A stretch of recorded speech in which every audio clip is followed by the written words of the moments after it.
Buenos días, que el Señor nos bendiga en esta mañana. Damos gracias al Señor porque nos permite una vez más poder reunirnos para seguir aprendiendo de su palabra.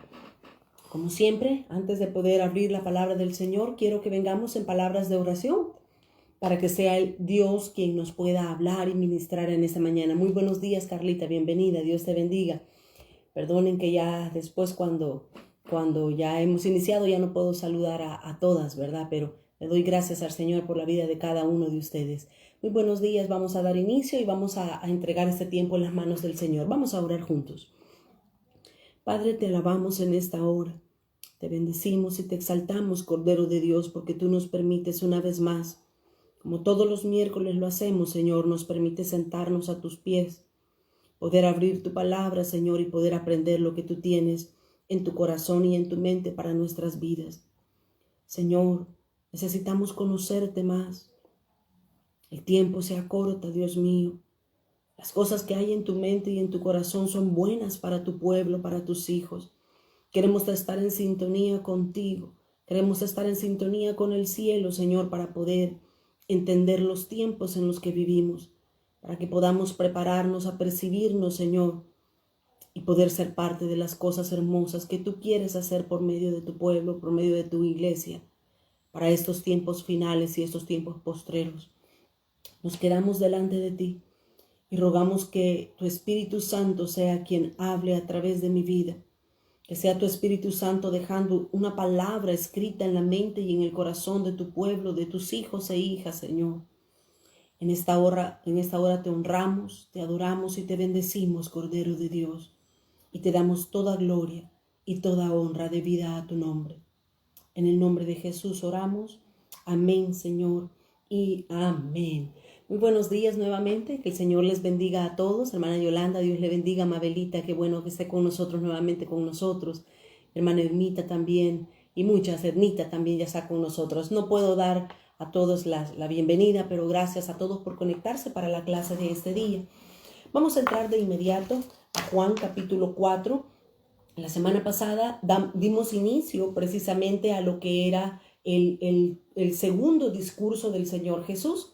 El primer discurso Jesús lo hizo cuando habló con Nicodemo aquella noche, hablando del espíritu dador, hablando de nacer de nuevo. Ahora, el segundo discurso, el Señor Jesús lo entabló, lo hizo con la samaritana, que fue lo que iniciamos la semana pasada hablando. El discurso que Jesús habló con la samaritana es un discurso hermoso que habla acerca del agua de vida eterna. Esta mujer de una reputación dudosa en medio del pueblo, ¿verdad? Esta mujer necesitaba la felicidad en su vida. Ella se había casado 5 veces y la persona con la que estaba actualmente tampoco era su esposo.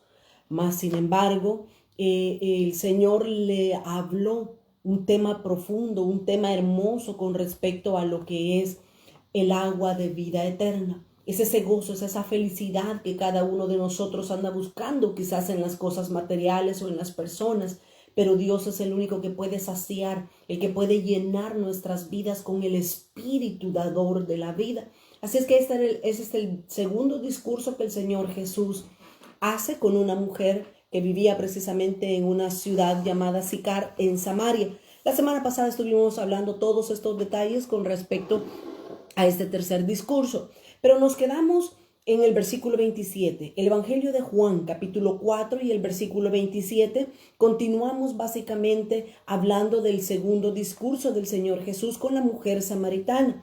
Pero ahora, en el versículo 27, dice, voy a leer desde el versículo 27 hasta el 30.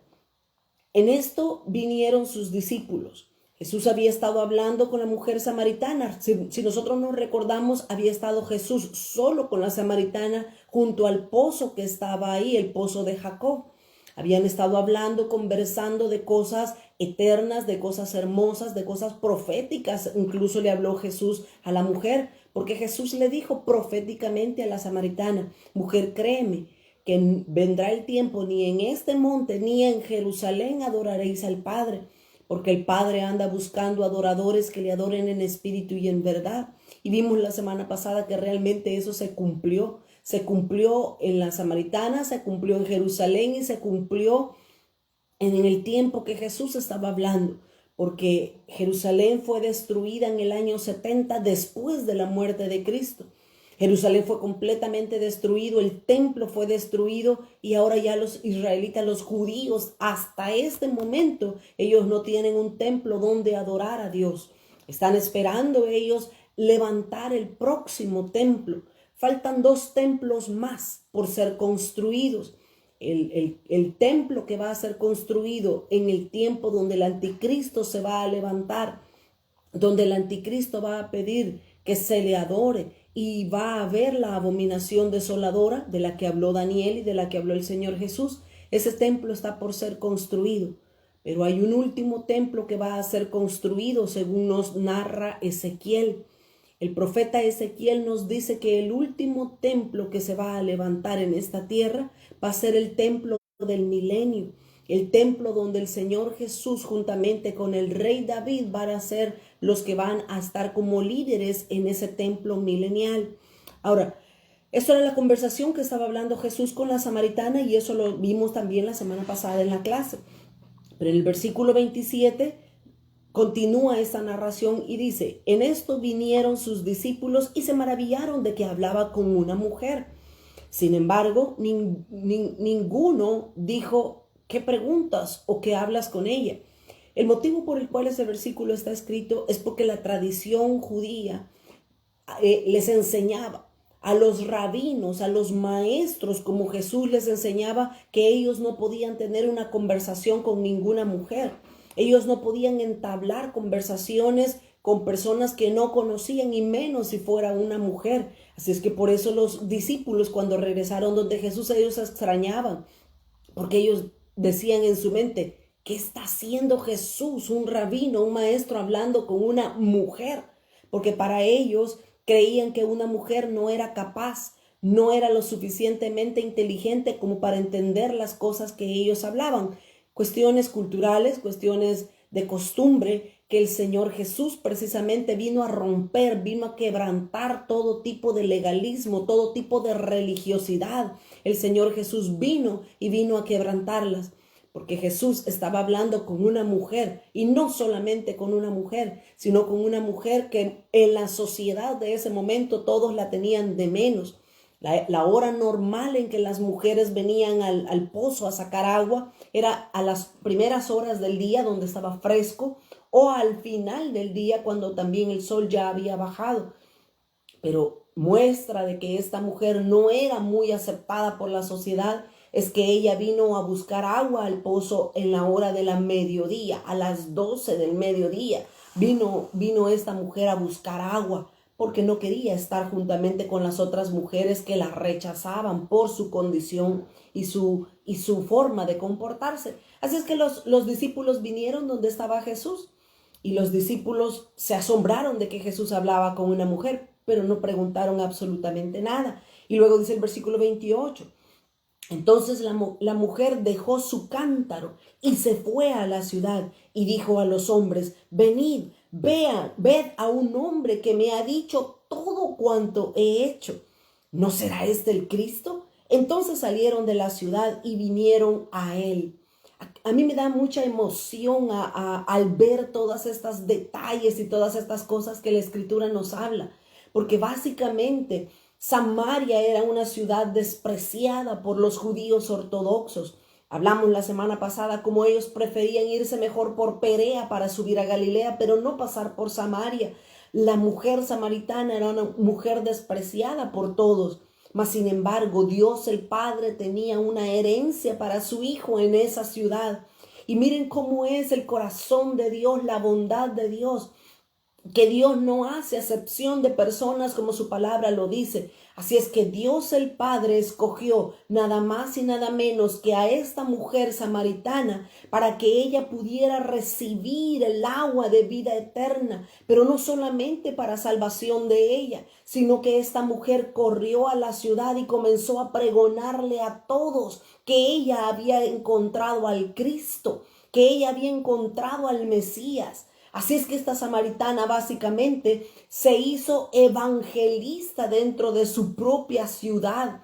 Y más adelante en los versículos que ya vamos a ver, dice que la ciudad completa creyó en Jesús y le rogaron que se quedara con ellos al ver lo que Jesús había hecho, la transformación que Jesús había hecho en la vida de esta mujer samaritana.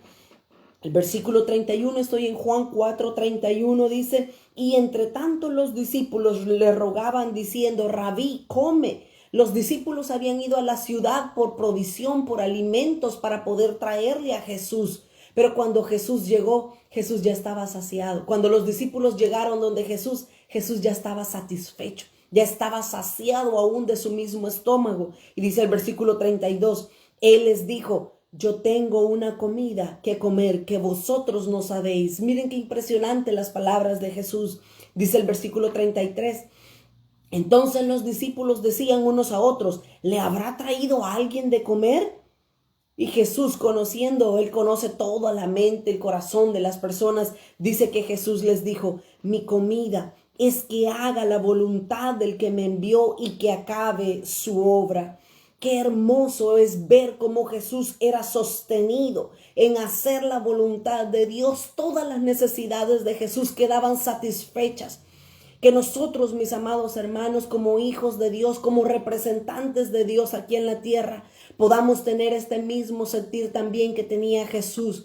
Que nosotros podamos estar satisfechos, saciados en nuestro ser natural, conforme hacemos la voluntad del Padre. Dice el versículo 35, ¿no decís vosotros, aún faltan 4 meses para que llegue la siega? He aquí os digo, alzad vuestros ojos y mirad los campos, porque ya están blancos para la siega. La preocupación, la necesidad, la mira, el enfoque que el Señor Jesús tenía en todos los días de su vida era hacer cumplir la voluntad del Padre en esta tierra. Jesús no le importaba la comida hasta cierto punto y de forma natural. Jesús podía ver a las personas y lo que Jesús veía eran almas necesitadas. Jesús veía cómo los corazones estaban listos para ser cegados. Jesús veía cómo los corazones estaban listos para recibir la palabra de Dios. ¿Cómo era posible que el Señor Jesús podía ver eso en la ciudad de Samaria y en una mujer como la samaritana? Algo que los judíos ortodoxos despreciaban por completo, por ser una ciudad mezclada y llena de muchas otras religiones que ellos no las practicaban. Que Dios nos pueda dar ojos a nosotros, que cuando salgamos, que cuando vayamos a la calle podamos ver los corazones que están listos para recibir la palabra del Señor. Mis amados hermanos, no me voy a cansar de decir, estamos a la puerta de un gran avivamiento que el Señor va a permitir a nivel mundial, donde las almas se van a convertir al Señor, donde las personas van a correr a las iglesias para poder desear escuchar el evangelio de salvación. Y nosotros tenemos que estar listos con nuestras manos abiertas para recibir a todos estos niños recién nacidos que van a nacer en el reino de Dios. Que nosotros podamos alimentarlos con la leche espiritual no adulterada. Es por eso que yo veo la necesidad de que nosotros nos preparemos en conocer la palabra de Dios. Y no solamente lo veo yo. Hay muchos ministerios a nivel mundial que están dando ministerio de enseñanza, de revelación, de doctrina básica pura de la palabra de Dios para poder enseñar a otros que van a nacer en este gran y último avivamiento que el Señor traerá sobre todas las naciones. Jesús veía a las multitudes, pero las veía como campos que ya estaban listos, ya estaban blancos para la siega.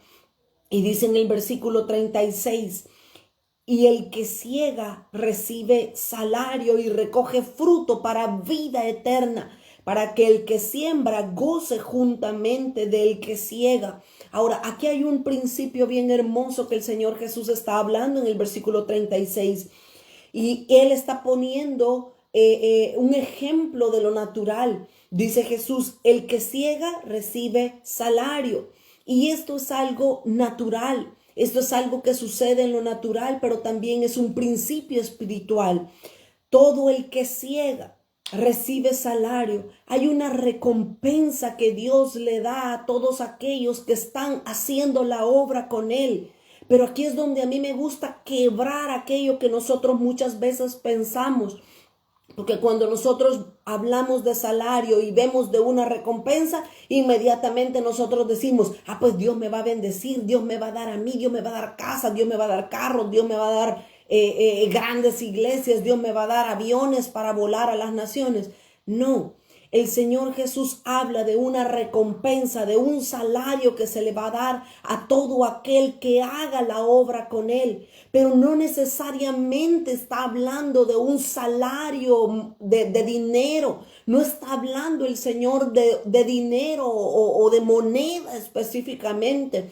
El Señor quiere que nosotros hagamos tesoros en el cielo. Nuestra recompensa, más que en lo material, es una recompensa espiritual, es una recompensa eterna. Y ahí es donde nosotros debemos de estar agradecidos con Dios, que la obra que nosotros hagamos para Dios, Él nos la va a recompensar. Probablemente no vamos a vivir bien, vamos a vivir escasez en esta tierra, pero nosotros debemos de enfocarnos en las recompensas eternas. Y alguien puede decir, pero ¿y en la eternidad qué voy a tener? Si dinero no voy a necesitar, porque nadie va a comprar o vender en el cielo. Nuestra recompensa, mis amados hermanos, son niveles, son diferentes posesiones, lugares en el cielo.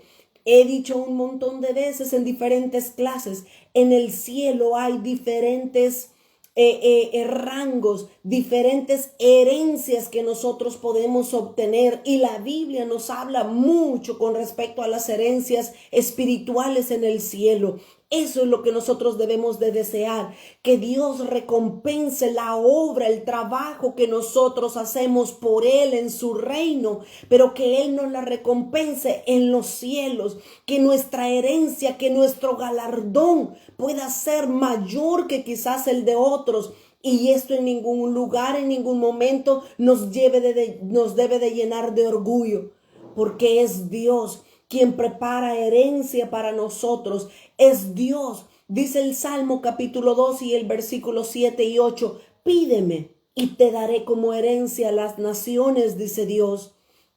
Parte de la herencia que Dios nos tiene en este mundo es las naciones. Hablarle, predicarle, llegar a las naciones con el mensaje de salvación. Eso es una recompensa que nosotros tendremos también en la eternidad. Mire por favor lo que dice Proverbios capítulo 11 y el versículo 30.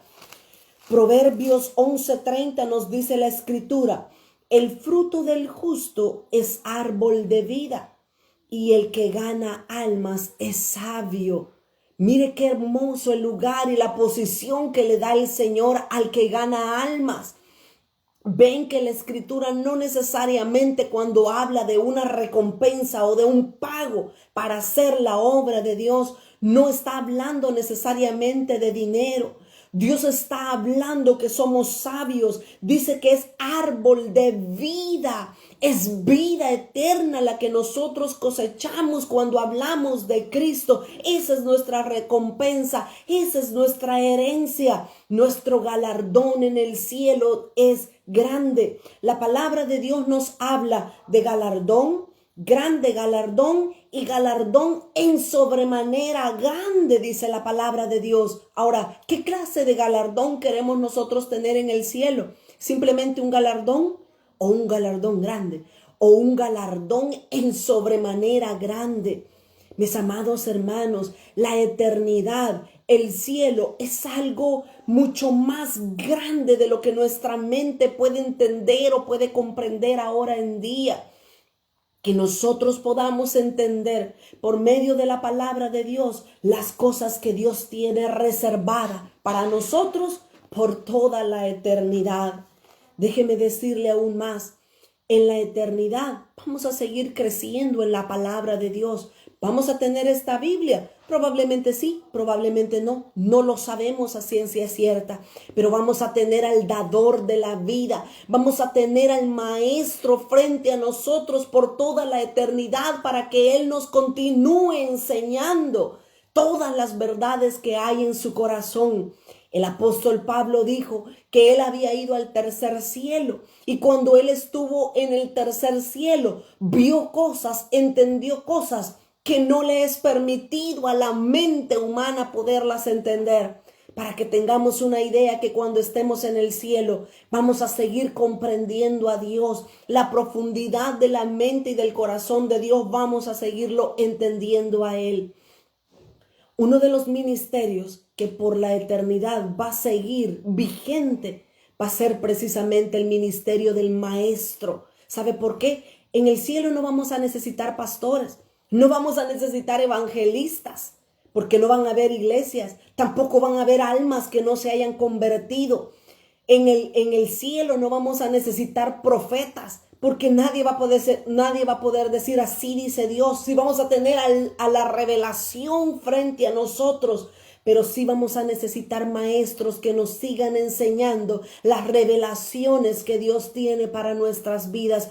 Aún en la eternidad vamos a seguir conociendo a Dios, vamos a seguir conociendo todas las demás cosas que ahorita por nuestra mente humana ilimitada no podemos entender.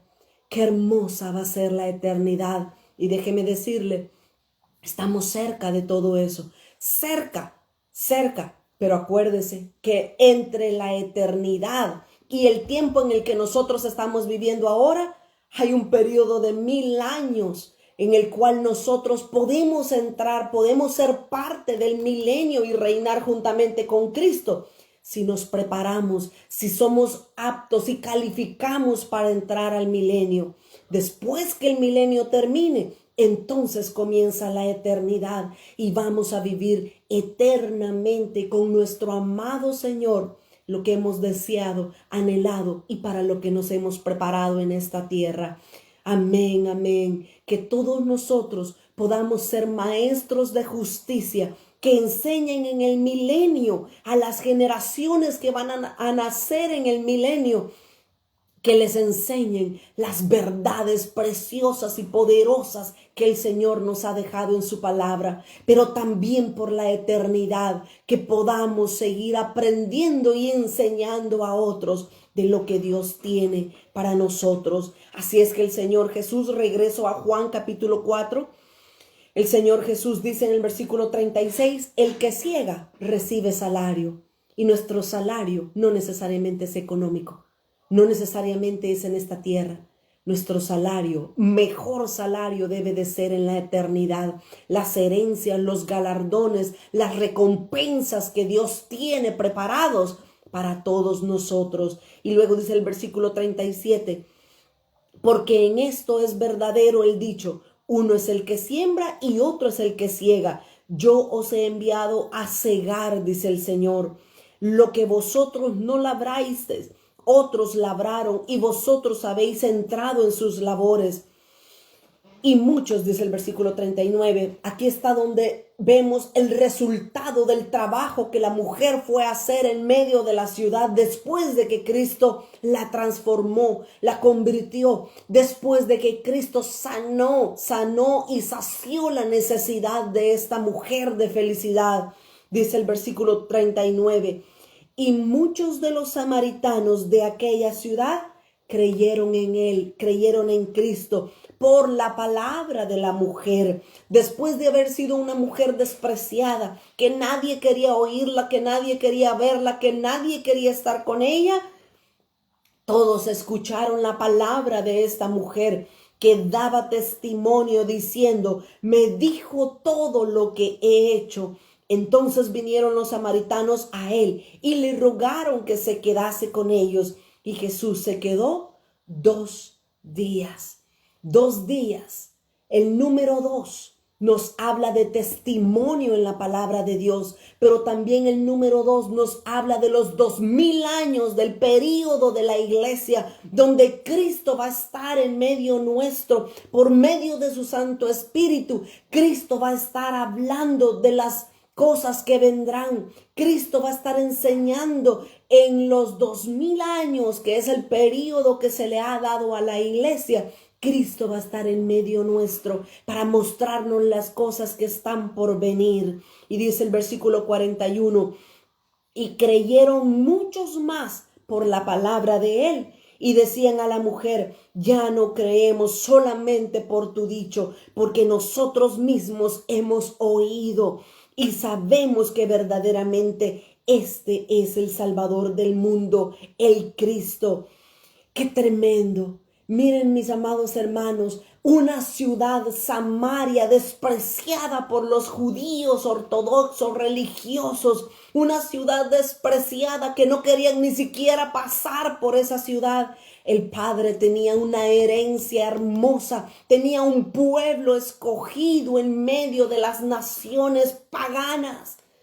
Ni siquiera en Judea hubo mucho fruto para Cristo, o en Jerusalén, como hubo en Samaria y como lo hubo en Galilea. ¡Qué increíble! Ahí se cumple la palabra de Dios cuando dice: lo vil y los menospreciado escogió Dios para avergonzar a los sabios. Para avergonzarlos a ellos, fueron despreciados, fueron puestos a un lado, fueron puestos con un velo sobre sus ojos y no reconocieron que Jesús era el Cristo. Mas sin embargo en Samaria ellos creyeron. Cuando oyeron hablar a Jesús, de inmediato ellos creyeron y dijeron: este verdaderamente es el Cristo.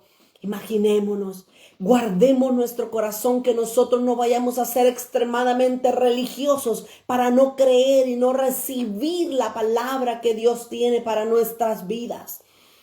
Continuemos en el versículo 43. Estoy en Juan 4:43. 2 días después Jesús salió de ahí y se fue a Galilea. Recordemos que Jesús iba de Judea a Galilea y le era necesario pasar por Samaria, que estaba al centro. Versículo 44.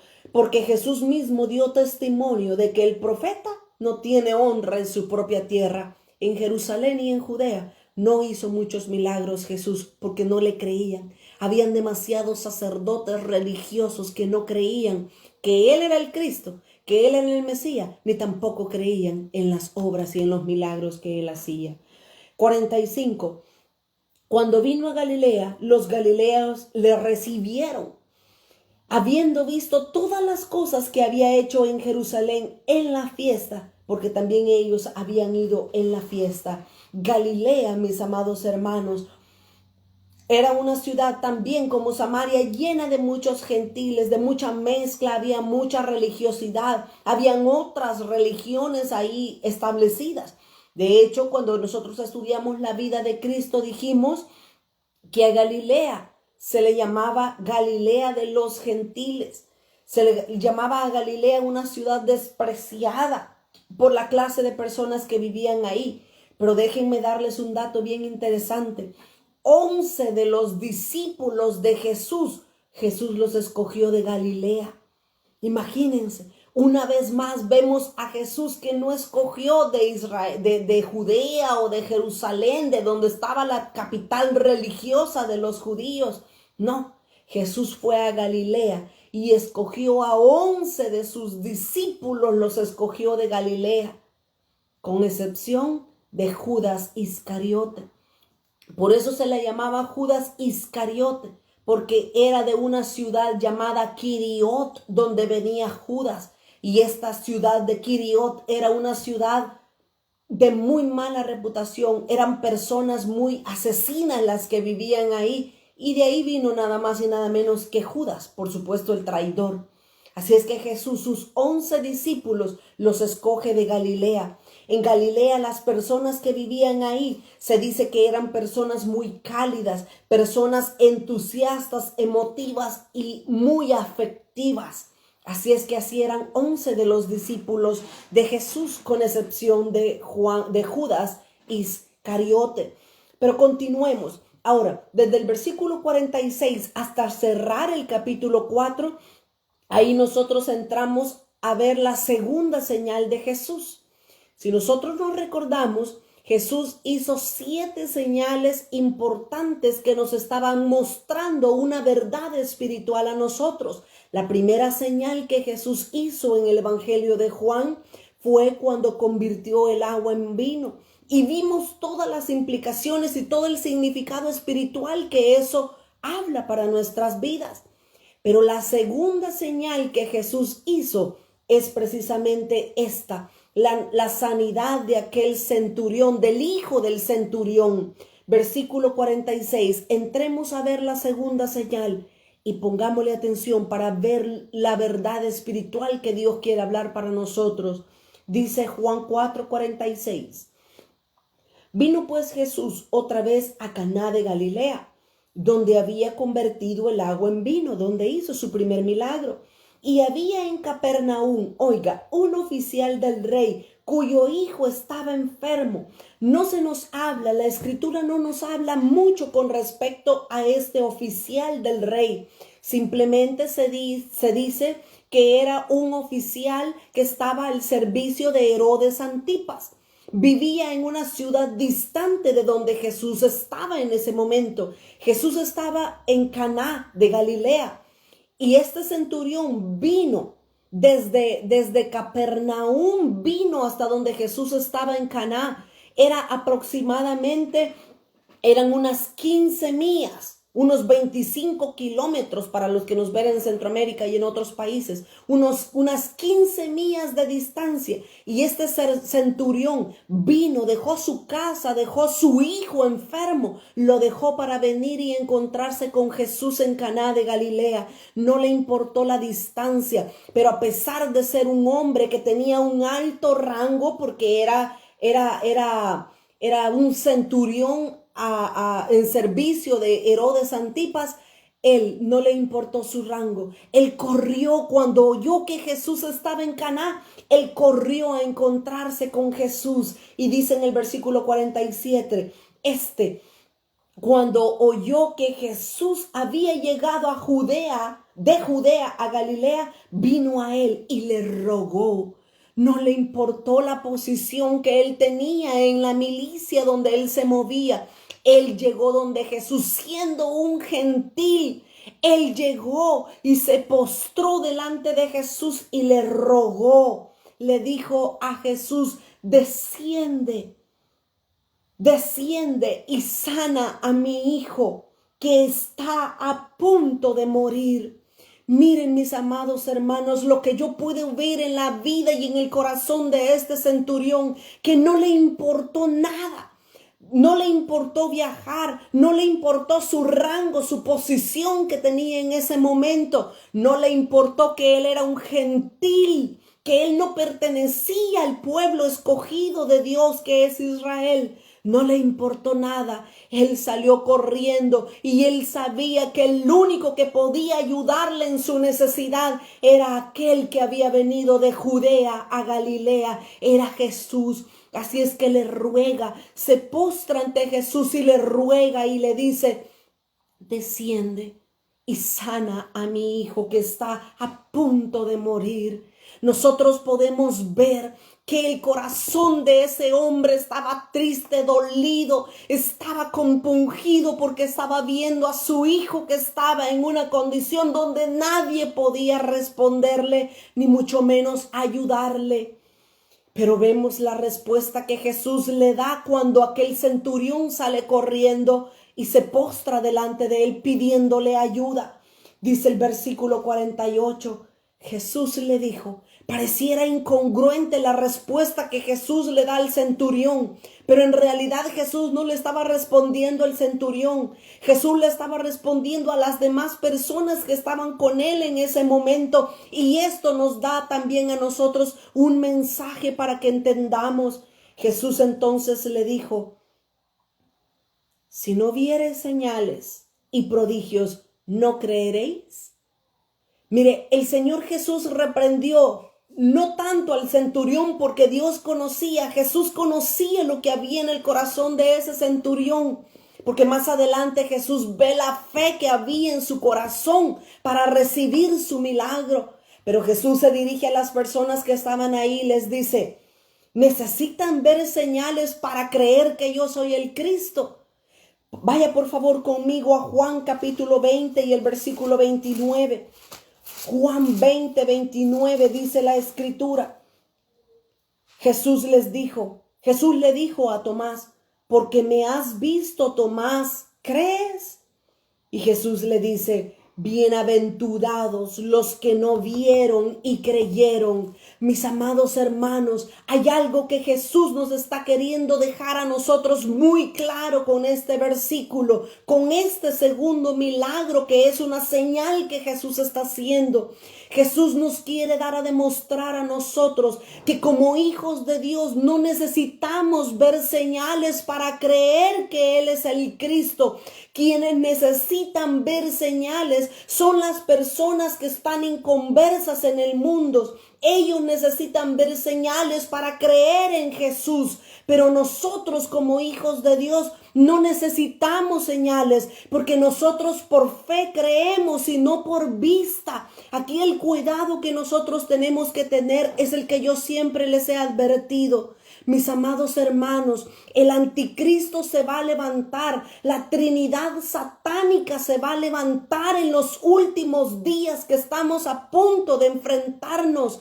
Ellos se van a levantar, como dice Apocalipsis capítulo 13, y juntos la Trinidad satánica, que es Satanás, el anticristo y el falso profeta, juntos van a hacer milagros, señales, prodigios, igual que cualquier milagro que Dios puede hacer. Por eso es que nosotros tenemos que tener cuidado con las señales y con los milagros, porque el mismo Satanás le va a dar poder, por supuesto limitado, pero va a tener un poder. El anticristo y el falso profeta van a hacer milagros. De hecho, la escritura nos dice en Daniel, en Apocalipsis y en muchas escrituras más, nos dice que el anticristo lo van a herirlo con herida de muerte, pero él mismo va a sanarse. Él mismo va a hacer el milagro de sanar su cuerpo. Y muchos, tristemente, déjenme decirles esto, tristemente mucho pueblo de Dios, cuando el anticristo y el falso profeta se levanten y comiencen a hablar, mucho pueblo de Dios va a creerle, va a creer y va a correr tras los milagros que el falso profeta haga. Es por eso que nosotros tenemos que tener ahora más que antes nuestros sentidos espirituales abiertos, rogarle al Señor, pedirle a Dios que podamos entender, discernir los tiempos en los que vivimos y no seamos engañados ni por el anticristo ni por el falso profeta. Las señales no nos deben de mover a nosotros como hijos de Dios. Porque yo les he enseñado siempre, les he dicho en las clases desde que estudiamos Levítico, todos los milagros que Dios hace, Satanás los va a imitar también. ¿Se recuerdan cuando Moisés se presentó delante de Faraón antes que mandara Dios las 10 plagas? Moisés se presenta delante de Faraón, agarra su vara y la tira en el suelo, y la vara de Moisés se hizo serpiente, se convirtió en serpiente. ¿Y qué hizo Faraón? Faraón mandó a llamar a los hechiceros que habían en su reino, a los magos y encantadores. ¿Y sabe qué hicieron los hechiceros? Lo que ellos hicieron fue agarrar varas y también tirarlas al suelo, y se hicieron serpientes. Mire cómo Satanás, que es figura de Faraón, cómo Satanás siempre va a imitar los milagros y lo que Dios hace. Satanás va a intentar imitarlo aún hasta en los tiempos finales. Pero ¿qué sucedió? Dice la historia en el Éxodo. Dice que después la serpiente de Moisés devoró, se comió a las serpientes de los hechiceros y de los encantadores. ¡Qué tremendo! Qué tremendo lo que la escritura nos enseña y de lo que nosotros debemos estar enterados y apercibidos para que no haya enemigo, para que no haya ninguna señal o prodigio mentiroso que podamos nosotros confundirnos y creer que Él es el Cristo. Recordémonos que el anticristo se levantará haciéndose pasar por Cristo. De hecho, dice el libro de Daniel que el anticristo vendrá y se sentará en el templo de Dios, el templo que está por construirse en Jerusalén. Se levantará y se sentará como Dios, haciéndose pasar por Dios en el templo. Pero ahí sucederá lo que dice Daniel también, la abominación desoladora. El que lee entiende, dice también la Escritura. Continuemos, por favor, porque necesitamos cerrar el capítulo 4 y cerrar este segundo milagro que Jesús hizo. Así es que Jesús les dijo, tengan cuidado con las señales, porque dijo, si no viereis señales y prodigios, no creeréis. Nosotros como hijos de Dios, mis amados hermanos, no necesitamos ver señales. Nosotros creemos por fe creemos y no por vista. Que Dios nos ayude a mantenernos fieles en lo que su palabra dice, que no nos torzamos a la derecha o a la izquierda, que nos mantengamos firmes sin fluctuar, sin ver las circunstancias, que nos mantengamos viendo al Señor Jesús que está enfrente de nuestras vidas, no por señales, no por prodigios. Déjeme decirle algo más con respecto a las señales y a los prodigios, y con esto cierro para avanzar con esta segunda señal. Quienes necesitan ver señales, milagros y prodigio, no somos nosotros los hijos de Dios. Por favor, no busque las señales, no busque los milagros, no busque quien le profetice. Nosotros podemos tener una conexión directa con nuestro Padre que está en los cielos, y Él puede sanarnos, Él puede ayudarnos, Él puede hablarnos y darnos dirección. Quienes necesitan señales son los inconversos, para que crean que Jesús es Dios. Así lo dice Primera de Corintios. Vamos, por favor. Primera de Corintios capítulo 14 y el versículo 23 al 25. Primera de Corintios 14, 23. Dice, si pues toda la iglesia se reúne en un solo lugar y todos hablan en lenguas, estamos en la iglesia y hay muchos que hablan en lenguas, y dice el apóstol Pablo, y entran indoctos, son personas que no conocen del Señor, son personas que no conocen nada de la palabra de Dios, ellos son los indoctos. Dice, y entran indoctos e incrédulos. ¿Quiénes son los incrédulos? Los que no creen, los que no tienen fe en Cristo. Pero dice que si estamos en la congregación y entran indoctos o incrédulos, dice, pero si todos profetizan y entra algún incrédulo o indocto, por todos es convencido, por todos es juzgado. Y dice, y lo oculto. Los dones entran en función, el espíritu de sabiduría, de revelación, y alguien va donde la persona inconversa y dice, Dios te dice esto y esto y esto, y le dicen exactamente lo que ellos están viviendo. Dice, si lo oculto de sus corazones se hace manifiesto, ellos así se van a postrar sobre sus rostros, van a adorar a Dios, declarando que verdaderamente Dios está en medio de vosotros. Ellos son los indoctos, las personas que no conocen de Jesús, son las que necesitan ver señales y prodigios para que crean que Dios está en medio de nosotros. Pero nosotros, como hijos de Dios, en realidad no nos debería de mover un milagro. Eso debería de ser algo común en nuestras vidas. Ver personas resucitadas, ver personas sanadas por medio del poder de Dios, debería de ser el pan diario de nosotros. Y mis amados hermanos, preparémonos, porque en los tiempos finales, y de eso precisamente nos habla este segundo milagro, esta segunda señal que Jesús hizo con la sanidad del hijo del centurión.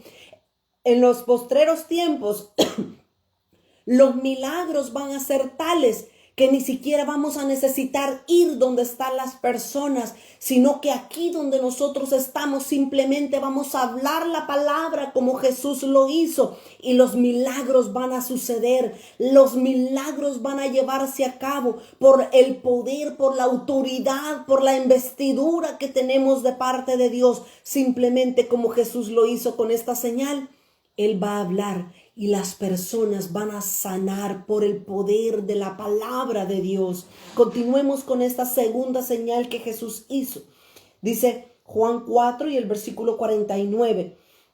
El oficial del rey le dijo a Jesús, Señor, desciende antes que mi hijo muera.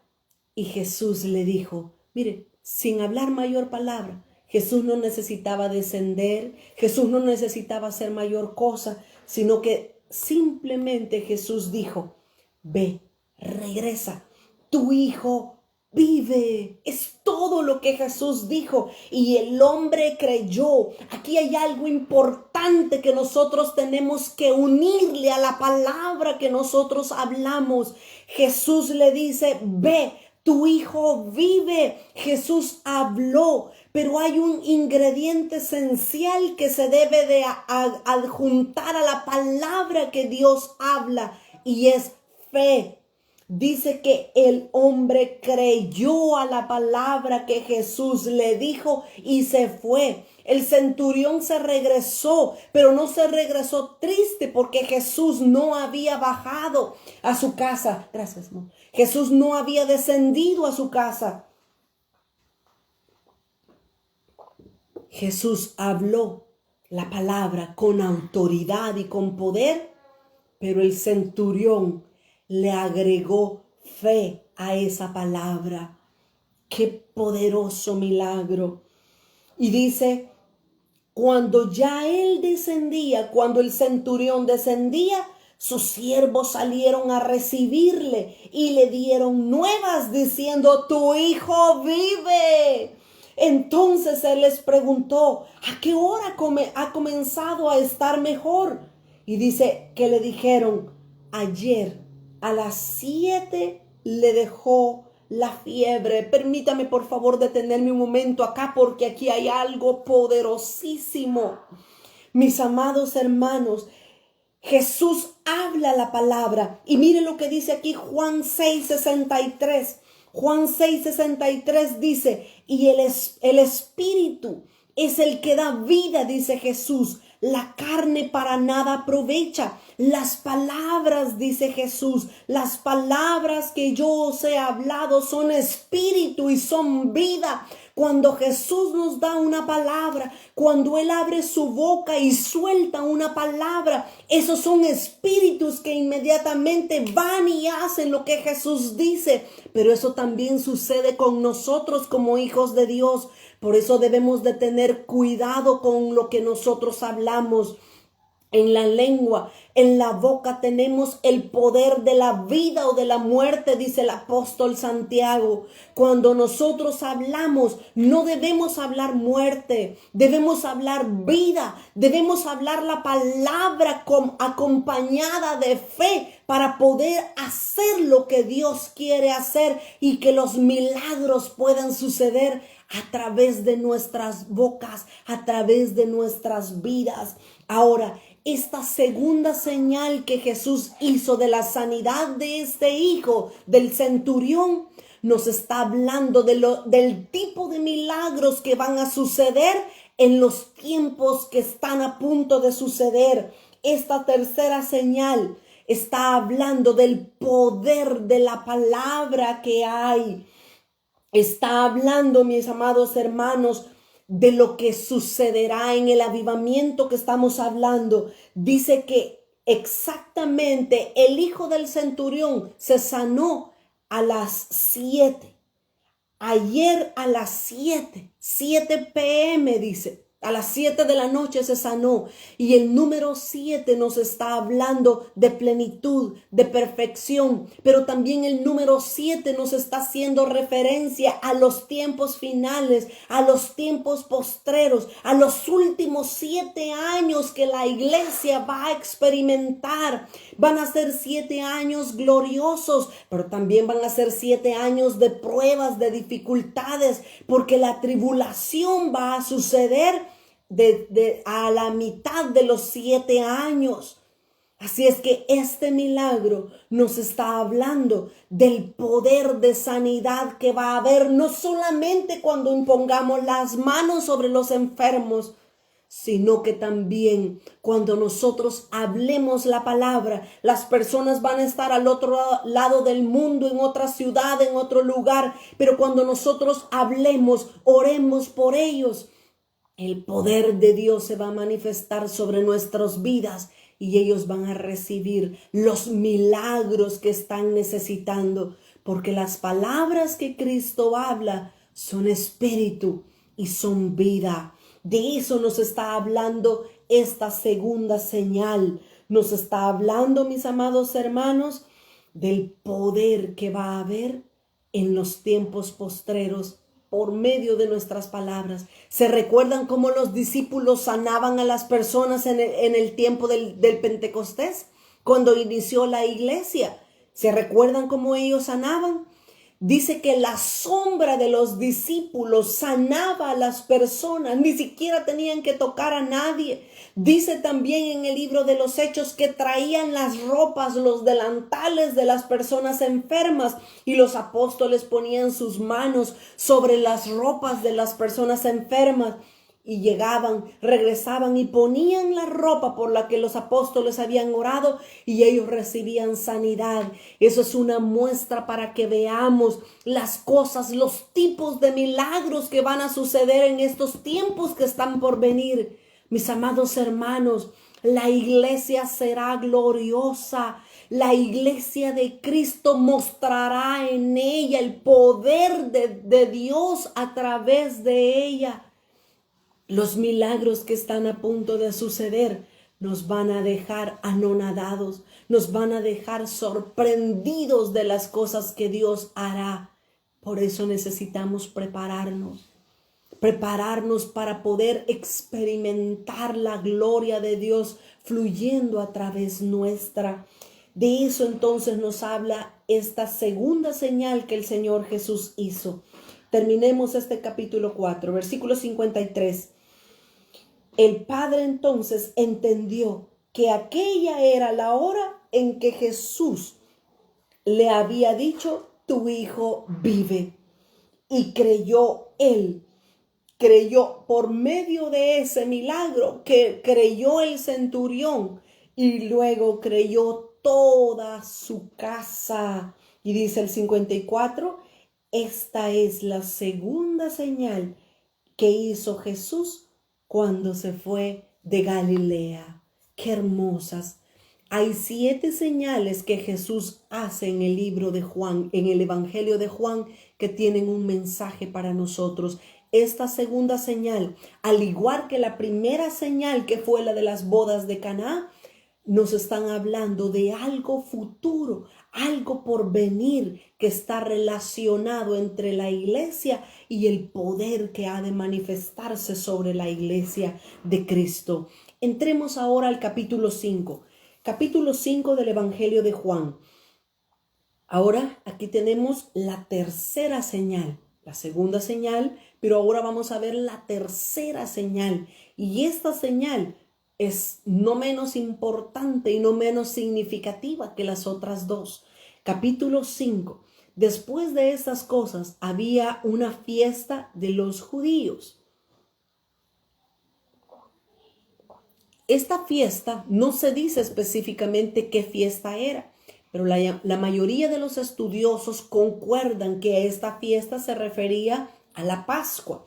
Se recuerdan que nosotros dijimos también que en todo el ministerio, los 3 años y medio de ministerio del Señor Jesús, se pueden ver claramente en el Evangelio de Juan porque están marcados por las 4 Pascuas. En la primera Pascua, Jesús hizo su aparición en Caná de Galilea en las bodas. Esta era la segunda Pascua. En la tercera Pascua, Jesús ya estaba en las cosas bien mal en su ministerio, ya querían matarlo, ya querían destruirlo por lo que él hablaba. Y en la cuarta Pascua del ministerio de Jesús fue cuando ellos lo crucificaron. Hay una pregunta acá, vamos a ver la pregunta. Dice, los 3 años y medio de avivamiento y 3 años y medio de tribulación cuando el anticristo va a gobernar. ¿Estos son antes del milenio? Así es, así es. Cuando estudiamos el libro de Daniel, nosotros estuvimos hablando amplio y tendido con respecto a las 70 semanas de Daniel. Las 70 semanas nos hablan de un periodo de 7 años, los últimos 7 años de la iglesia. Para poder responder la pregunta, voy a salirme un poquito del Evangelio de Juan, pero inmediatamente yo regreso al capítulo 5 y a la tercera señal. Los 7 años, los últimos 7 años de la dispensación en la que nosotros vivimos, Estos son claves. Cuando estudiamos el libro de Daniel, ahí estuvimos viendo y estuvimos diciendo, tenemos que poner mucha atención, porque la escritura nos dice que los 7 años, los últimos 7 años van a dar inicio cuando el anticristo haga un pacto con Israel. Va a ser el anticristo, no va a ser ningún presidente, va a ser el anticristo. La Biblia nos habla, nos muestra, nos da claves específicas para que nosotros podamos saber quién es el anticristo. No es el tema, no me puedo meter a hablar todos esos detalles ahorita, pero si alguien quiere, pues en el canal de YouTube, que ya siempre lo hemos dicho, IBTS Houston, para que usted pueda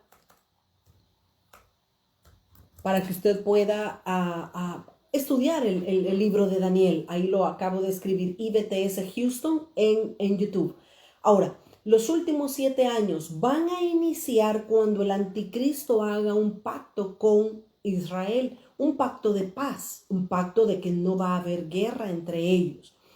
Cuando ese pacto se haga, van a haber 3 años y medio de paz y seguridad, nos dice la palabra del Señor en 2 de Tesalonicenses capítulo 2.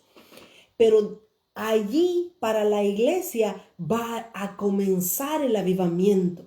Ahí vamos a comenzar a ver todo esto que estoy hablando, los milagros, la gloria del Señor, el avivamiento, donde el derramamiento del Espíritu Santo va a ser mayor que en el día de Pentecostés, porque va a ser la lluvia tardía, va a ser el postrero de los tiempos, y va a ser la última oportunidad que Dios va a dar para que todos procedan al arrepentimiento. 3 años y medio de avivamiento, pero el avivamiento no va a acabar cuando comiencen los segundos 3 años y medio, que son la gran tribulación. El avivamiento va a seguir. El avivamiento, podemos decir que son 7 años el avivamiento, pero la clave es, de esos 7 años se divide en 2 partes. La primera parte, paz y seguridad en la tierra con Israel, pero la iglesia va a estar recibiendo esa visitación del Señor. Pero la segunda parte, los otros 3 años y medio, ahí es donde el anticristo va a quebrantar el pacto que va a hacer con Israel, así lo dice Daniel y así lo dice 2 de Tesalonicenses, y dice que cuando el anticristo quebrante el pacto, vendrá la destrucción. Ahora, ¿cómo vamos a saber que los 3 años y medio de tribulación van a empezar? Cuando veamos la abominación desoladora en el templo en Jerusalén. Eso ya lo hablamos muchísimo cuando estudiamos Daniel, y esa abominación desoladora es un cerdo, es una cerda que se va a ser sacrificado en el lugar santísimo. Esa es la abominación de la que habla Daniel. Esos 3 años y medio van a ser de tribulación, pero la iglesia a la vez va a estar experimentando todavía avivamiento.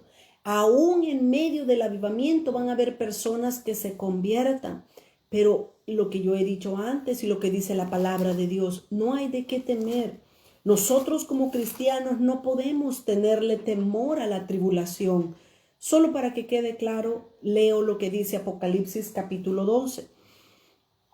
En el capítulo 12 de Apocalipsis hemos hablado que se habla de una mujer. Hemos visto a la mujer. La mujer no es Israel. La mujer es la iglesia. Habla de la iglesia porque dice que es una mujer vestida del sol. Y Cantares 6:10 dice que la esposa de Cristo, ella está vestida del sol. Ella irradia la luz del sol de justicia que es Cristo. Así es que en el capítulo 12 de Apocalipsis se nos habla de la mujer, y la mujer es la iglesia.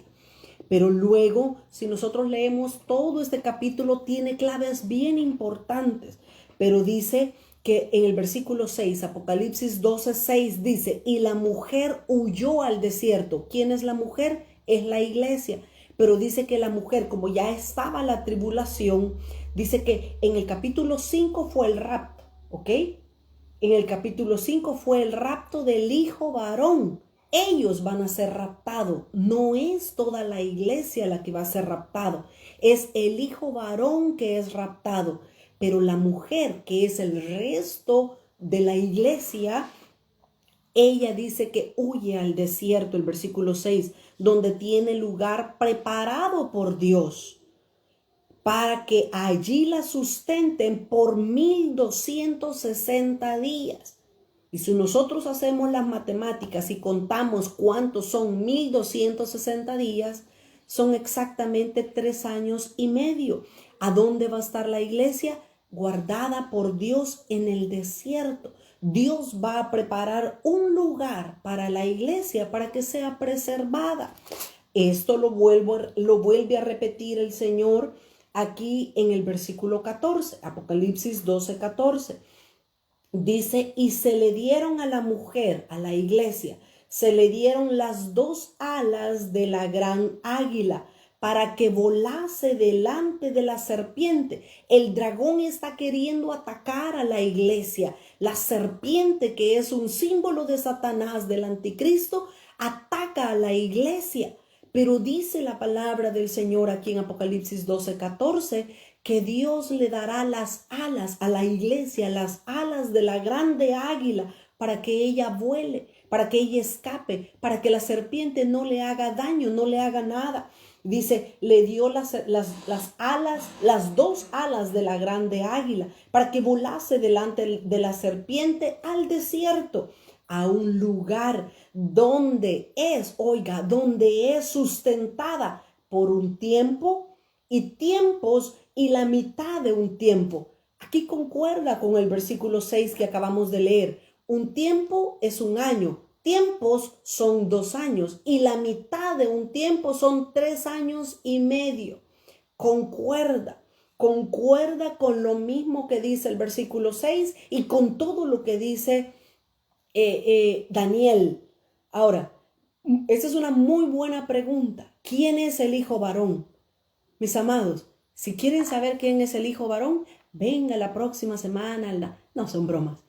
Ahorita no tengo exactamente el tiempo para explicar quién es el hijo varón. Rapidito lo voy a decir, pero si quieren saber más del hijo varón, vayan a YouTube y ahí busquen el estudio del libro de Daniel y ahí decimos específicamente con detalles quién es el hijo varón. El hijo varón, mis amados hermanos, es aquellos cristianos que han madurado, aquellos cristianos que han aprendido ahorita en esta vida a vivir como Jesús vivió. ¿Y cómo vivió Jesús? Con lujos, con mansiones, con yates, con carros y que todo. No, Jesús no vivió así. Jesús vivió haciendo la voluntad del Padre. Entonces, los hijos que maduren, los hijos que alcancen el nivel de Cristo, como dice Efesios, ellos son raptados. No es toda la iglesia, porque aquí los estamos viendo claramente en Apocalipsis 12. La iglesia va a ser preservada. Ellos van a ser guardados por Dios, pero va a ser el hijo varón únicamente el que va a ser raptado. Y ellos son los que van a subir y estar en el cielo sin ver la tribulación. Ahora, ¿soy yo? ¿Es usted? ¿Quiénes somos? Eso solo Dios lo sabe. Nuestro trabajo es prepararnos y vivir en santidad. Solo les doy un versículo. Dice la palabra de Dios en Hebreos capítulo 12 y creo que por ahí por el versículo 7, 8 o 9. Dice Hebreos, sin santidad nadie verá al Señor. Entonces, si nosotros estamos viviendo en el nivel de santidad, nosotros veremos al Señor, seremos raptados para el cielo y no pasar la tribulación. Pero ¿cómo tenemos que vivir? En santidad. ¿Ok? Entonces, no es toda la iglesia la que va a ser raptado. Ahora, yo entiendo que es un poco difícil de entender estas cosas cuando las oímos por primera vez. Pero tengamos esperanza, tengamos confianza que Dios es fiel, que su palabra es fiel y Él lo ha dejado escrito para que nosotros entendamos. ¿Ok? Entonces la mujer es preservada en el desierto. La mujer es preservada, se le dan las alas de la grande águila para que ella huya, corra y sea protegida en el desierto por tiempo tiempos y la mitad de un tiempo, que son 3 años y medio. Y luego allá en el versículo 6 dijo, por 1260 días. Y 1260 días es exactamente 3 años y medio. Allá en el libro de Daniel nos habla de 42 meses. Y 42 meses es igual, 3 años y medio. Así es que cierro el paréntesis. Gracias por las preguntas, pero tenemos que avanzar con el tercer milagro del Señor Jesús en el Evangelio de Juan. Regresamos a Juan capítulo 5. Aquí está la tercera señal que Jesús va a hacer. Y este es un milagro sumamente poderoso, al igual que las otras 2 señales que ya había hecho Jesús. Ahora, para este momento, mis amados hermanos, en el capítulo 5, para esta tercera señal que Jesús hace, Jesús estaba iniciando su segundo año de ministerio público, su segundo año. Veamos y entremos a esta señal, a este milagro que Jesús hace, porque tiene muchos detalles importantes para nosotros. Dice el versículo 1, después de estas cosas había una fiesta de los judíos, ya dijimos, era la Pascua. Y subió Jesús a Jerusalén. El Señor Jesús cumplió la ley. El Señor Jesús mismo dijo, yo no he venido a quebrantar, yo no he venido a abrogar la ley, yo he venido a cumplir la ley. Así es que la ley decía que todo hombre debía de subir a Jerusalén para celebrar 3 fiestas importantes. Deuteronomio capítulo 16 y el versículo 16. Ahí están las 3 fiestas importantes. Miren, nada de lo que está escrito en la palabra de Dios carece de significado y de importancia. Capítulo 16 y el versículo 16 de Deuteronomio nos dicen las 3 fiestas principales. Y habían 7 fiestas en Israel, nosotros todos lo sabemos, pero de estas 7 fiestas, 3 eran las más importantes. ¿Por qué? ¿Por qué 3? ¿Por qué no 4? ¿Por qué no 2? ¿Por qué no 1? Eran 3, porque cada una de ellas nos representa una dispensación. Leamos, Deuteronomio 16:16. 3 veces cada año aparecerá todo varón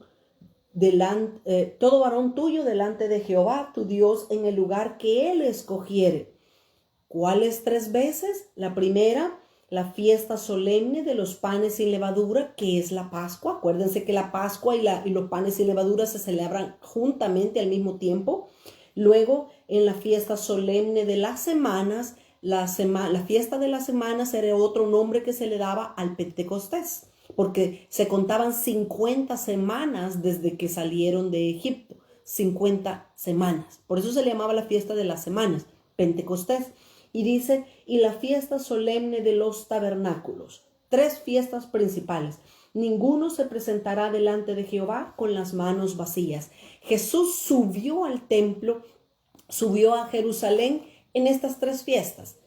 En la Pascua, que es esta precisamente la que estamos hablando acá.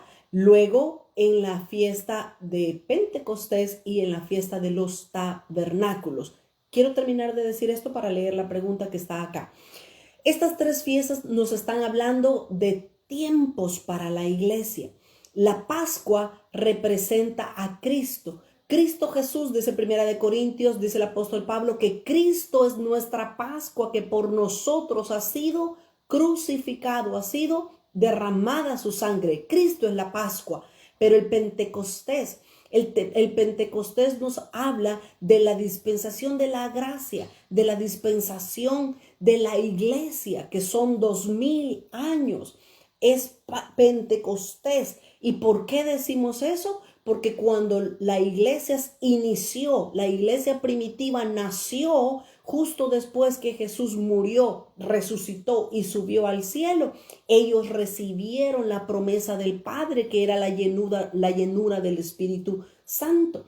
Así es que el Pentecostés es la segunda fiesta que marca a la iglesia, pero la última fiesta en la fiesta de los tabernáculos, y esta fiesta se iniciará celebrando al final de los tiempos. Los tabernáculos se iniciará celebrando la fiesta de los tabernáculos, se iniciará celebrando con el avivamiento, pero se celebrará plenamente en el milenio. El día lunes yo hice una prédica, de hecho ahí está también en el canal de YouTube, y hablé acerca del milenio. Cuando los 7 años, estos últimos 7 años famosos de lo que tanto hemos hablado, terminen, no nos vamos al cielo por toda la eternidad, no. Hay una dispensación que viene después de la dispensación en la que nosotros estamos viviendo. Ahorita nosotros estamos viviendo en la dispensación de la gracia. Cuando esta dispensación termine, pasamos a una nueva dispensación. ¿Y cuál es? La dispensación del milenio. Y se le llama precisamente porque es un periodo de 1000 años. Y después que estos 1000 años terminen, entonces entramos a la eternidad con Cristo por siempre y para siempre. Hay una pregunta acá.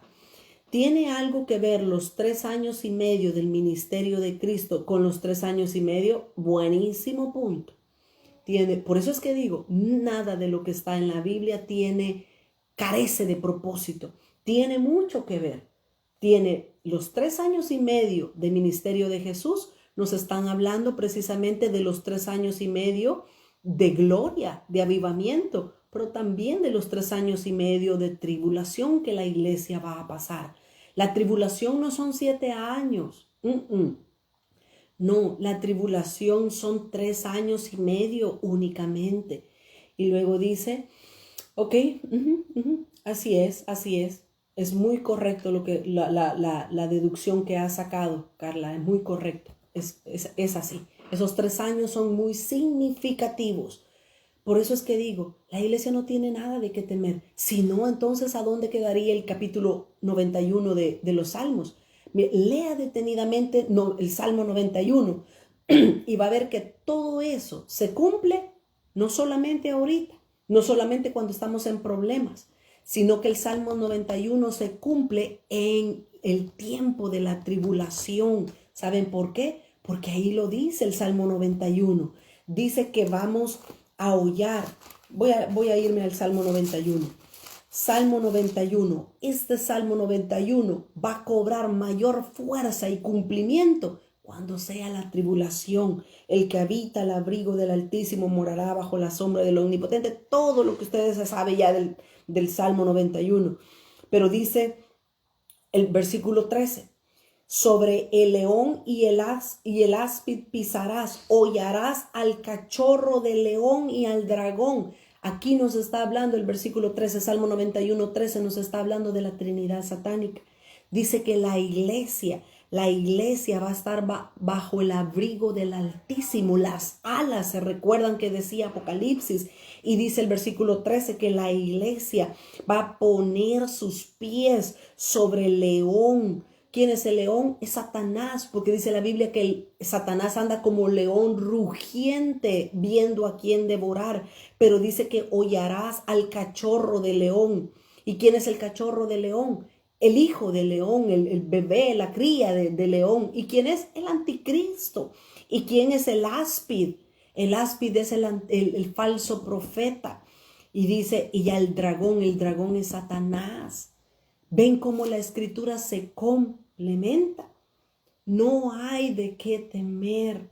Dios va a sustentar a su iglesia y la va a sustentar en todo aspecto, dándole provisión, dándole alimento, dándole cuidado, dándole protección, dándole todo lo que la iglesia, lo que nosotros necesitemos, el Señor lo va a dar.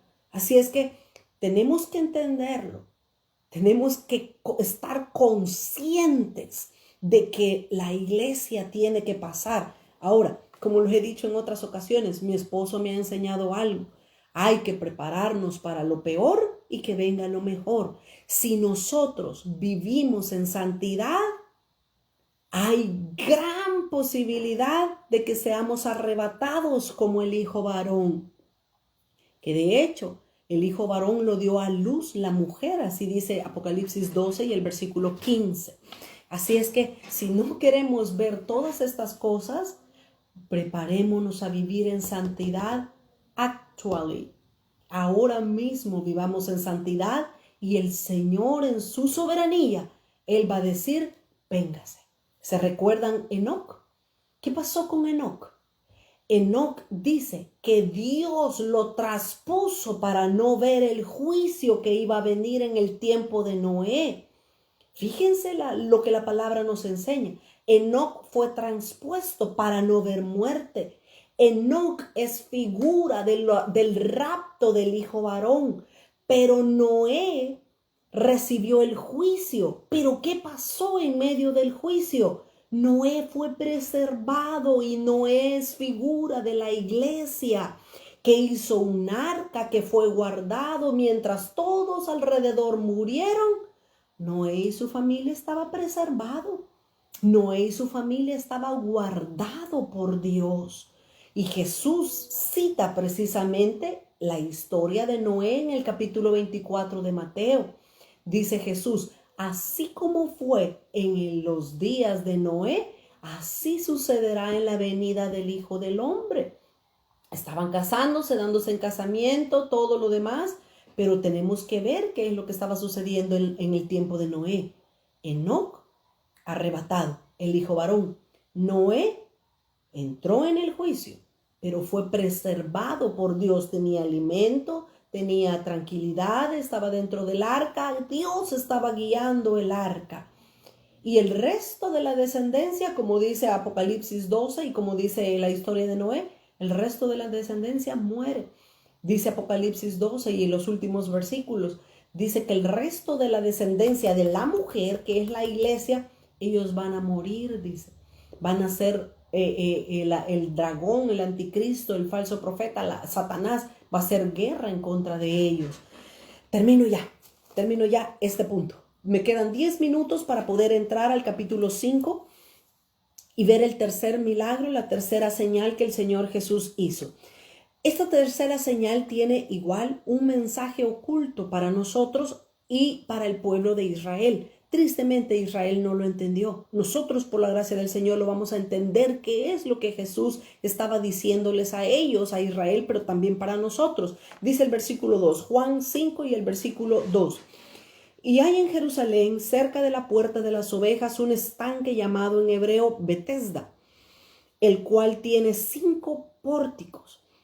Ok, veamos el versículo 2. Hay mucho detalle importante en este segundo milagro. Dice que en primer lugar, dice que el estanque estaba en un lugar que se llamaba Betesda. Betesda, en primer lugar, este nombre significa casa de misericordia. Mire este precioso milagro. Es que yo quisiera hablar cada detalle y no perder nada de vista. Betesda significa casa de misericordia. Y eso es lo que Jesús precisamente iba a hacer a través de este milagro y para Israel. Lastimosamente Israel no lo apreció, no lo entendió y lo desechó. Jesús mismo, el Hijo de Dios, venía en medio de ellos a hacer misericordia. Pero ellos no lo quisieron, no lo entendieron. Tengamos cuidado de nosotros entender las cosas que Dios tiene preparadas para la iglesia en los últimos tiempos. Betesda entonces en primer lugar significa casa de misericordia. Y eso es lo que Jesús venía a hacer por medio de esta señal, a mostrar misericordia a su pueblo. Pero luego dice que este lugar, este estanque tenía 5 pórticos. O sea, 5 puertas, 5 entradas o 5 porches o el vestíbulo, eso era un pórtico. Ahora, tenía 5 pórticos. Betesda significa casa de misericordia. Ahora, la misericordia tiene tres aspectos principales, 5. La misericordia tiene 5 aspectos principales. Por eso es que este Betesda tenía 5 puertas o pórticos. Porque la misericordia de Dios tiene 5 aspectos principales. ¿Sabe qué es lo que la misericordia de Dios hace en estos 5 pórticos?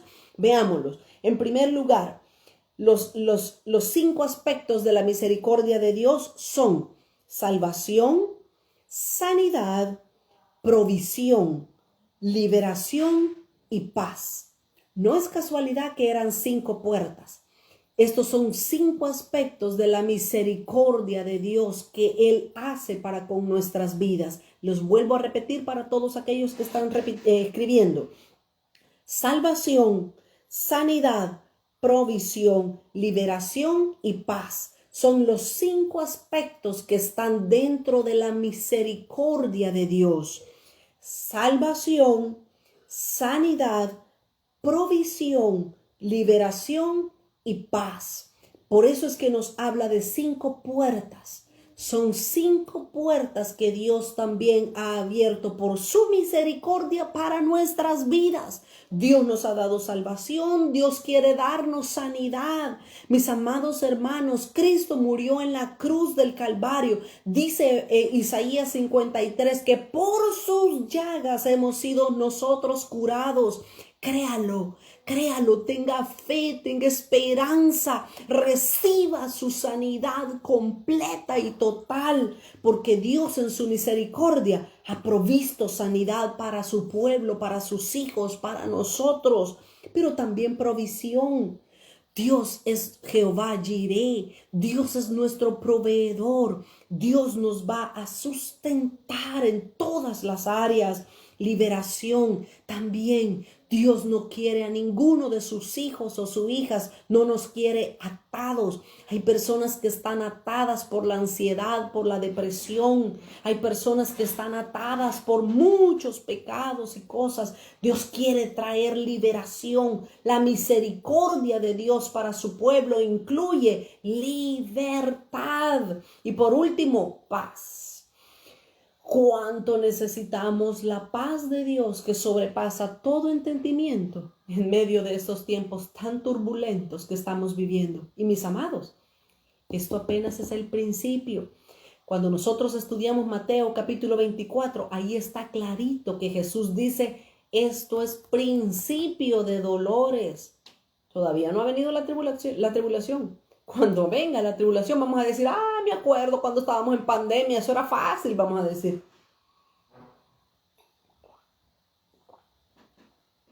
La paz de Dios no tiene que ver por las circunstancias.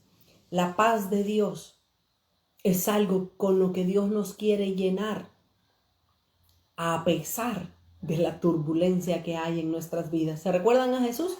¿Qué estaba haciendo Jesús cuando la barca casi se hundía y estaba moviéndose por todos lados?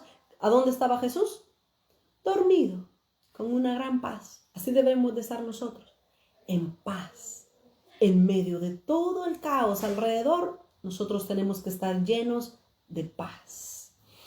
Avancemos por favor con este milagro. Entonces, Betesda significa casa de misericordia. Los 5 pórticos o puertas nos están hablando de los 5 aspectos de la misericordia de Dios para nuestras vidas. Pero dice el versículo 3, en ese lugar, ¿verdad? En esas puertas y en todo ese lugar, dice, en estos yacía una multitud de enfermos, ciegos, cojos, paralíticos, que esperaban el movimiento del agua. Ahora, las personas que estaban ahí, mis amados hermanos, estaban en un estado de desesperación.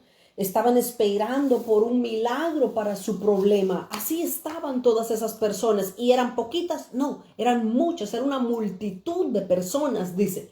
Versículo 4. Porque un ángel descendía de tiempo en tiempo al estanque y agitaba el agua. El que primero descendía al estanque después del movimiento del agua, ese era el que quedaba sano de cualquier enfermedad que tuviese. Y dice el versículo 5, y había ahí un hombre que yacía 38 años que estaba enfermo. Me faltan 5 minutos para terminar y yo creo que aquí lo voy a dejar, no voy a poder avanzar más. Pero dice en el versículo 5 que había un hombre allí en medio de toda esa gran multitud, había un hombre que estaba enfermo, dice. Ahora, fíjense muy bien, la escritura no nos dice exactamente si era un cojo o si era un paralítico. No nos dice, la escritura solamente dice que estaba enfermo. Tampoco nos dice la escritura cuántos años tenía el hombre. No nos dice su edad. Solamente nos dice que él estaba enfermo. Ahora, Los estudiosos y los teólogos concuerdan que este hombre era paralítico. La palabra que se usa en el griego para enfermo es una persona discapacitada. Pero bueno, podemos concordar entre todos que era un paralítico o un cojo. Podríamos decir de esa manera. No nos dice exactamente si era paralítico o si era cojo, pero sí era un lisiado. Pero luego después hay una preciosa verdad escrita aquí en el tiempo que él tenía de estar enfermo. Dice que el hombre tenía 38 años de estar enfermo. ¿Cuántos años él tenía? En realidad no se sabe. Pero la enfermedad en su vida tenía 38 años de haberse apoderado de él. Ahora, aquí el Señor nos está dejando a nosotros una verdad espiritual oculta. ¿Sabe por qué? Porque el número 38 en este milagro nos habla de rebelión. ¿Y de dónde me saco yo eso? ¿De dónde por qué lo digo? Si nosotros nos recordamos, mis amados hermanos, en la historia de Israel, Israel estaba en el desierto. Cuando ellos llegaron a Cades Barnea, tenían 2 años de haber salido de Egipto y estaban a punto de entrar a Canaán. Pero Dios vio la rebelión, Dios vio la desobediencia, la murmuración, Dios vio todo lo que había en su pueblo Israel. Y cuando ellos estuvieron en Cades Barnea, Dios dijo, hasta aquí, ya no más. El pueblo de Israel va a ir 38 años más a vagar en el desierto, que se totalizó 40 años en el desierto. Pero el número 38 nos está hablando de rebelión, de castigo. Y este paralítico o este hombre enfermo que estaba aquí en el estanque de Betesda nos está hablando que así era la condición de Israel. Israel estaba enfermo, el pueblo, la nación completa estaba enferma. Pero viene el Hijo de Dios, viene el Rey de Reyes a hacer misericordia a ese pueblo. Porque Jesús, de toda la multitud de gente que había ahí, Jesús escogió a uno. Había tanta gente en ese lugar llamado Betesda que Jesús fácilmente hubiera podido decir una sola palabra y todos los que estaban ahí hubieran sido sanos. Pero no, Jesús se fue directamente a donde este paralítico o a donde este enfermo y le dijo, ¿quieres ser sano? ¿Por qué lo escogió a él? Porque Jesús estaba mostrando una señal espiritual para nosotros. Jesús vino a la nación de Israel a salvarlos, a traer misericordia. Pero lastimosamente ellos no lo aceptaron, no lo quisieron y de eso nos habla todo este milagro que no lo vamos a poder terminar de ver ahora. Pero el número 38 nos habla de la rebelión de Israel. Vea lo que dice por favor Deuteronomio 2:14. Deuteronomio capítulo 12 y el versículo 14. Dice la palabra del Señor, y los días que anduvimos en Cades Barnea hasta cuando pasamos al arroyo de Zered fueron 38 años. Esta es la primera vez que se menciona el número 38 en la escritura. Y está haciendo referencia precisamente a la rebelión que Israel tuvo en el desierto en contra de Dios. Hasta que se acabó toda la generación, 38 años les dio Dios para que se acabara toda la generación de los hombres de guerra de en medio del campamento, como Jehová lo había jurado. Números 14:28. Números 14:28 dice, diles, vivo yo, dice Jehová, que según habéis hablado a mis oídos, así yo haré con vosotros. En este desierto caerán vuestros cuerpos, todo el número de los que fueron contados de entre vosotros de 20 años arriba, los cuales han murmurado contra mí. El número 38 nos habla de rebelión. Vosotros a la verdad no entraréis a la tierra por la cual alcé mi mano y juré que os haría habitar en ella, exceptuando a Josué, a Caleb, hijo de Jefone, y a Josué, hijo de Nun. El número 38 No era casualidad que este hombre paralítico en el estanque de Betesda tuviera 38 años. El número 38 nos hace referencia a la nación de Israel directamente. Hay otros detalles más que yo necesito hablar, pero con la ayuda del Señor vamos a verlos la próxima semana.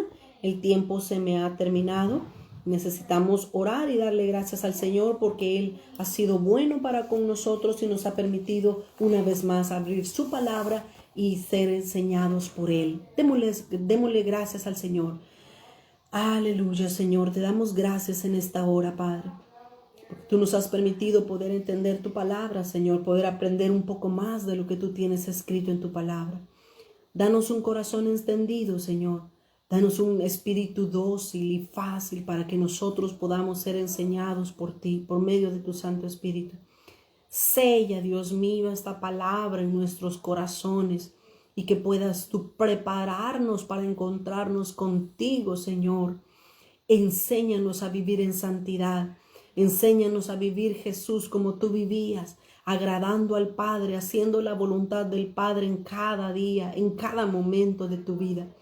Bendigo la vida de tus hijos y te ruego, Señor, que nos mantengas siempre bajo la cobertura de tus alas, bajo tus manos protegidos de todos los ataques del enemigo.